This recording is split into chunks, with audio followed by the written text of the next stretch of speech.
All right, you bunch of yahoos, strap yourselves in for another episode of Dan and Don's Toxic Masculinity. In other words, shut up, sit up, and pay attention. I'm just hoping we can find a pavement on the way home.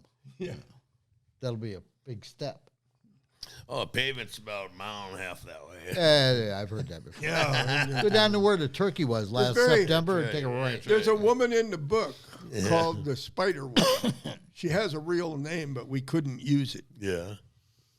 And she's in there. She's in 3 or 4 different chapters in there. She's a very good friend of mine. Crazy as mad as a What March woman hare. is it?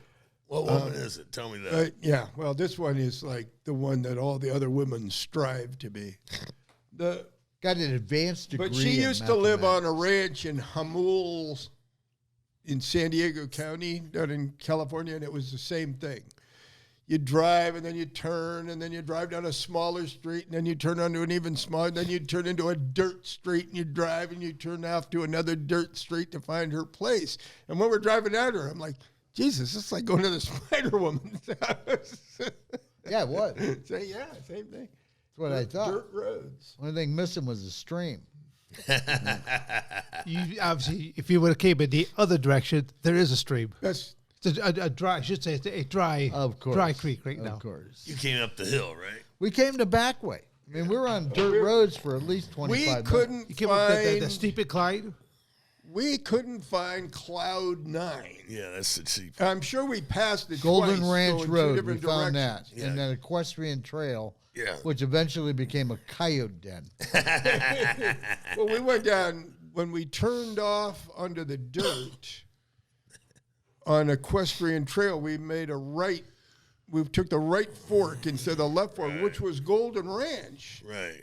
But it just, we drove and drove and drove and drove off into nowhere on Golden Ranch. And even the lady on the GPS gave up. kept yelling at us.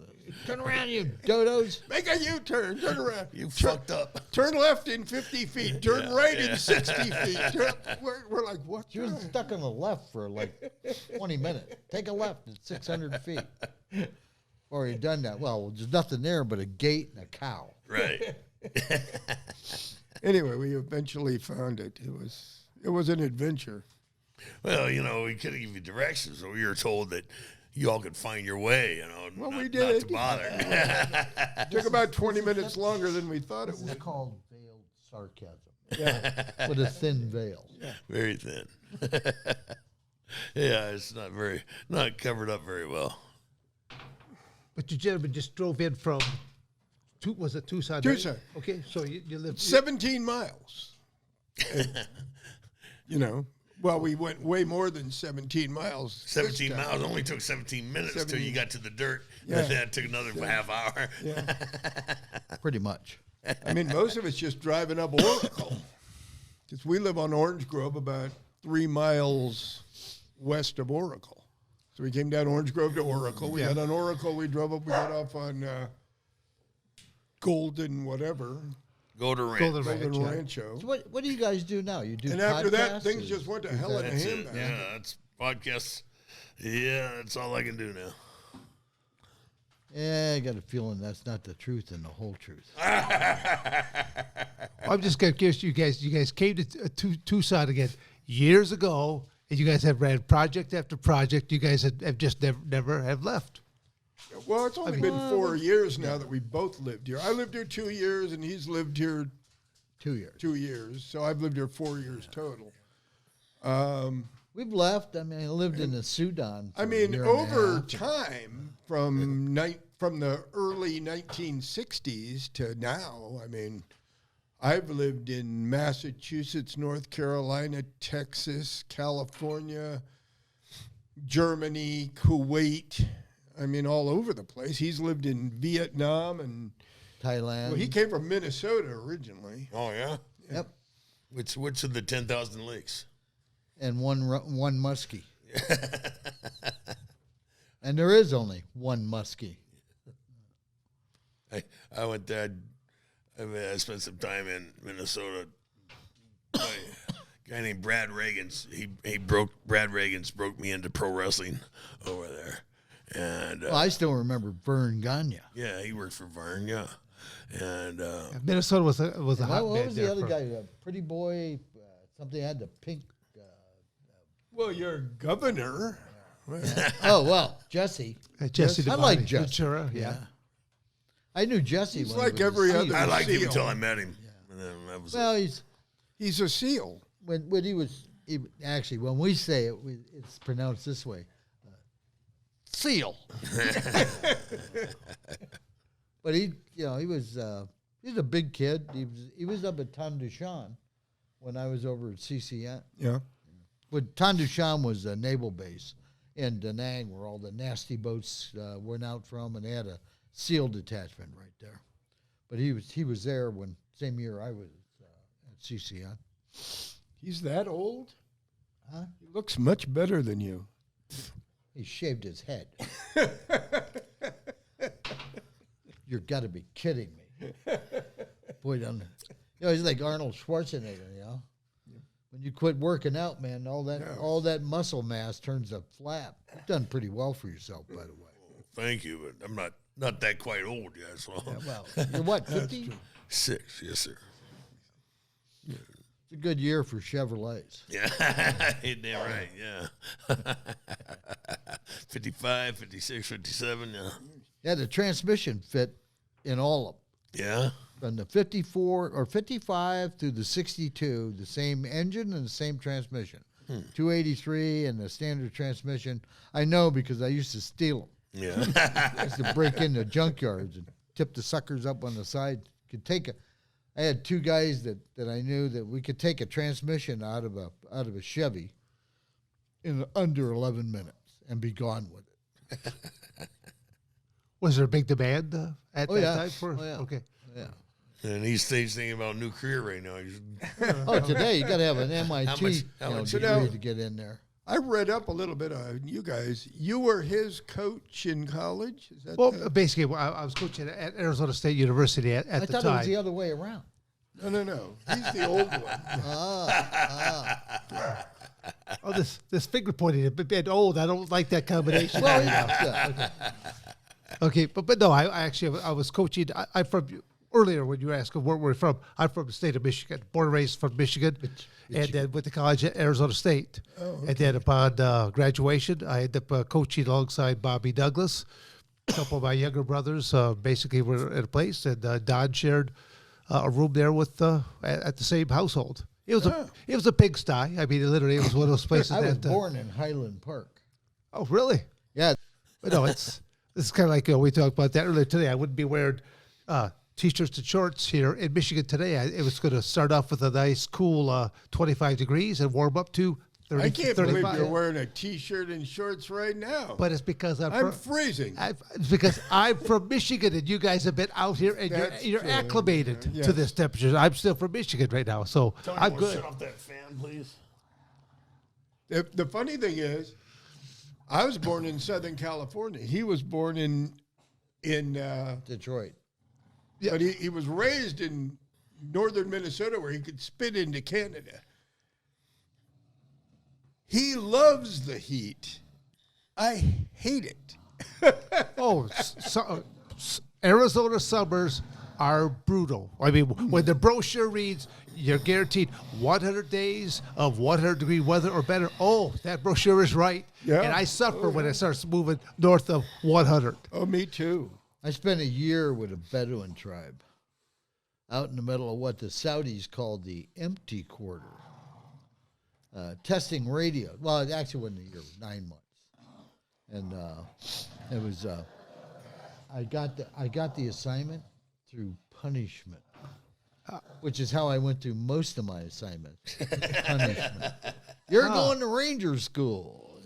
How about your brief stint in bad tolls? Oh, yeah. Well, I came back from Vietnam. I got sent to Bad Tolls, Germany. Right? I'm in my lightweight greens, arrive in Bad Tolls. It's 2 below zero, and it's a howling wind. And they put us up in the transient barracks over the top of the Bad Tolls used to be the SS officer school. And the U.S. Army took it over afterwards. Now it's the 7th Army NCO Academy, and the 10th Special Forces Group Forward Battalion is there. So I'm up in the attic, and at 5 o'clock in the morning, the staff duty NCO comes up and wakes me up. He goes, wake up. And he's got a parka, big heavy Arctic mitts, Mickey Mouse boots, the big rubber boots, insulated boots and that, and a hat, scarf, and all that. And he says, you got a 5-ton license on your records. Get dressed, go down to the motor pool. There'll be somebody there to show you what to do. You're going to draw a snowplow. Okay. So I get dressed. I go down. They issue me a snowplow. And it's a big 5-ton dump truck filled with sand in the back. It's got the big blade with a blower on it with the auger in there, all that. And they drive me out, show me how to whip around. And my job is to come back in. Bad Tulsa is built like a quadrangle. It's buildings on all 4 sides with 2 big gates. The main gate coming in and the back gate going out. The back gate goes out to the drop zone, and the front gate goes out on the main highway and that. And it had snowed like the dickens the night before. So there's like 3 foot of snow and all these mounds on one end that I didn't find out till later what they were. And they showed me how to use it. You put the blade down, you're going along, and the heater don't work. Ooh. So I'm scraping the inside of a windshield with a scraper and trying to look out and do the, see what I have to do and that. Got the middle of it all plowed out. And I started working over towards the end. There was they looked like moguls. You know what a mogul is? A ski mogul, the little hill in that. So I took a swing. Well, I had stopped, and I'd gotten a bottle of apple corn, schnapps. Just to take a little bit off of the heater the didn't edge. work, Okay, yeah. So I'm swilling down the apple corn and that. Get over in the corner, and I swing along, and every time they had the whole thing is brick. It's like cobblestones made out of brick, pavers and that, and it's got ice on it, and it growls when you hit ice.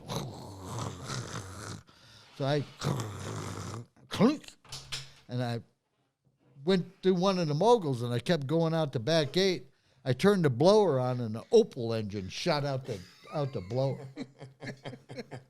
Turns out there had been a 1956 Opel there that the group commander and the group sergeant major had spent 2 years rebuilding, restoring from the frame up. And I swear to God, that blade sawed it like it was a surgical knife. Took the whole front from the back seat was still intact. Everything forward of that was in the grinder. And that. When I turned out the gate, there was 2 guys that were watching me, supposed to be supervising. When the Opel engine came flying out, they took off running and never stopped. So they bring me in, and the commander at that time, I didn't like him. Nobody liked him, yeah. He's screaming at me. He's going, you people coming from Vietnam, you're all the same. You got to be that, it's got to be that. And I'm sitting there going, all right, there's only one way out of this. Well, I mean, the car was actually buried in the snow, wasn't it? I mean, yeah. It was completely covered with snow. I didn't know what it was. It was whatever. I also ran over their cannon, so it was a double entendre. Yeah, that's probably. So he's going, I'm gonna send you back to Vietnam. Oh, please, sir, please don't send me back there. I mean, I can't take it. My nerves are shot. I couldn't. That's it. You're out of here. 17 days and 14 hours, and I was out of there. And they had this. Was that a record? I mean, the way that it actually was a record. It actually was a record. And all the guys that came in with me are going, "You son of a bitch." Clever. Yeah, his sergeant major used to get dressed up. If you went to his house and he saw you coming, he was in civilian, he'd go change into a uniform. So he'd greet you at the door in a uniform. When he went to Vietnam, his only function was he was the master sergeant at the time, and his job was running the ice cream parlor at group headquarters in the Trent. Wow. Yeah, it's a combat tour there, buddy. Yeah. You're going to impress me when I get back. Which one was that? Which of the two horrible sergeant majors of Bad Tolls was it? Pialetti. Pialetti. Because my personal I saw the experience colonel with later, Hodges- years later. He showed up at the. We have a thing called the Special Operations Association. That he showed up at the convention, and I went, "What are you doing here?" And he's looking at me. I said, "You don't remember me, do you?" I said, "You threw me out of Bad Tolls. I got two things to say to you. The Uniform Code of Military Justice does not cover your chicken ass at this point. And number two, if you're still here by nightfall, you're a dead man." And he was gone.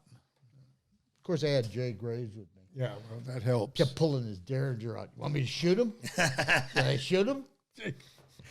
Jay Graves is a Was a legend. interesting legend from the old days in Vietnam of the original Project Delta going back into the early 60s. Yeah. He was a wild man. He always had at least 4 guns on him. Always. Huh. We're in a hotel room in Vegas, one of the conventions and that, and he's always giving me crap, right? I go, yeah, screw you, Graves, and he starts taking his clothes off. Taking his clothes off. Here comes a 40 caliber, then a 45, then a Dictonics, then a 38, then an ankle holster. He gets down to his shorts, where, swear to God, they're silk with little red hearts on them. And he reaches inside and pulls out a Derringer. And I go, "What are you doing?" He goes, "I want everybody to know I was totally unarmed when I whipped your ass." Thank you. Thank you. Yeah, Jay. Remember when he got locked in the trunk of the car? When he what? When he got locked in the trunk of the car. Oh, yeah. Yeah. I don't think that sounds like a volunteer type of operation if you get locked in a trunk of a car. Oh, yeah, no. You got to remember, Jay was broke by the 10th of every month. Regardless. I mean, he was always broke. He had a Lincoln, and he would take the seats out, dude. 17-way electric seats in that, and he called the insurance company. He goes, "That somebody broke into my car down in Boston, stole the seats." But the 4th time that happened, the insurance agent goes, "Jay, next time these things get stolen, I don't think they're going to pay you back." Because he'd take the money and then he'd go to the Cape with Keith Kincaid for the weekend and that. But anyway, he owed a bunch of bookies money, and they snatched him outside a bar one night when he was drunk and threw him in the back of his car. And next thing, they slammed it on there laughing. "Yeah, you little son of a bitch, you're a tough son of a bitch." The next thing you hear, and a 45 round comes through the trunk of the car, and Jay goes, "Now you're standing on gravel.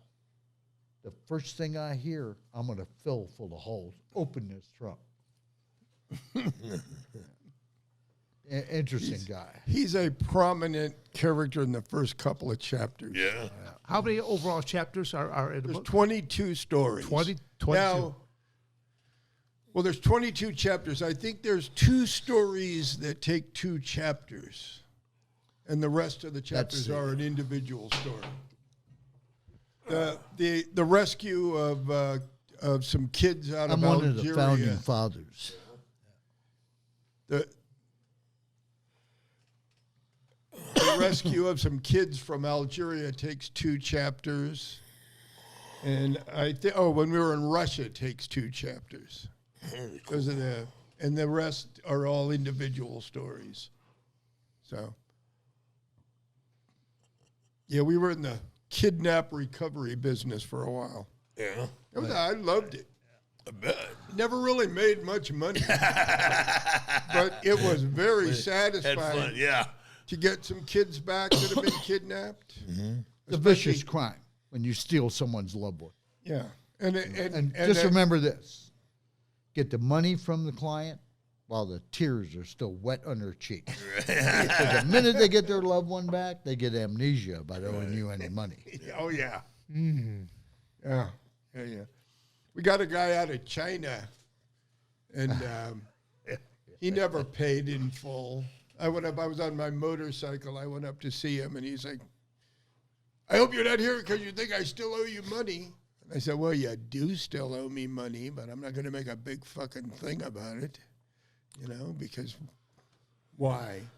Yeah. You know, when he was stuck in China, he would have paid anything, and his wife paid pretty well. So what the hell?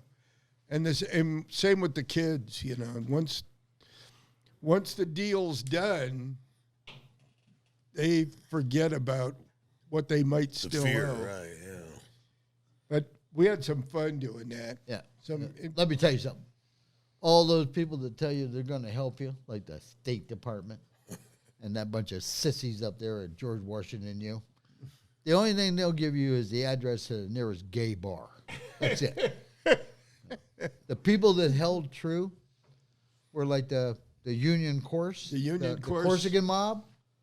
They delivered on time. They delivered for the money. They never asked for a penny more than what they asked for in the beginning.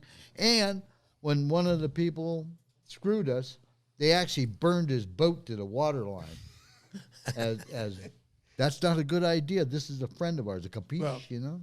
and he unfortunately wound up hanging himself. Yeah. Or something. Or something. Yeah. Right. Yeah. Remember, the criminal mind never sleeps. And there is such a thing as honor among thieves. Yeah, there is. Yeah. The Union Course was very good to us. Not the fucking thieves I met.